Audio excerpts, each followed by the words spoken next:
42% reservation పెంచుతున్నామని చెప్పేసి మన 26 తారీఖు రోజు జీవో నంబర్ 9 ఈ కాంగ్రెస్ ప్రభుత్వం ఇవ్వడం జరిగింది.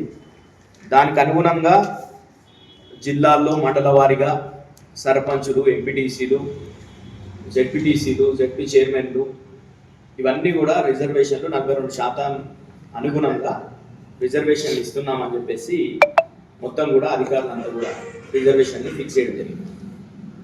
వాస్తవాలు మనం మాట్లాడుకుంటే ఇంత సింపుల్గా ఒక జీవో ద్వారా రిజర్వేషన్లు వచ్చేటటువంటి పరిస్థితి ఉంటే 22 నెలల కాలం ఈ కాంగ్రెస్ ప్రభుత్వానికి ఎందుకు పట్టింది?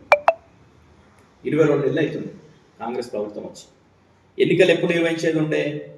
జనవరి 2024లో సర్పంచ్ ఎన్నికలు, జూలై 2024లో ఎంపీటీసీ, జెడ్పీటీసీ ఎన్నికలు, అదేవిధంగా జనవరి 25లో మున్సిపల్ ఎన్నికలు. ఇన్ని రోజులు కాలయాపన చేయాల్సినటువంటి అవసరం కాంగ్రెస్ ప్రభుత్వానికి ఎందుకు వచ్చింది?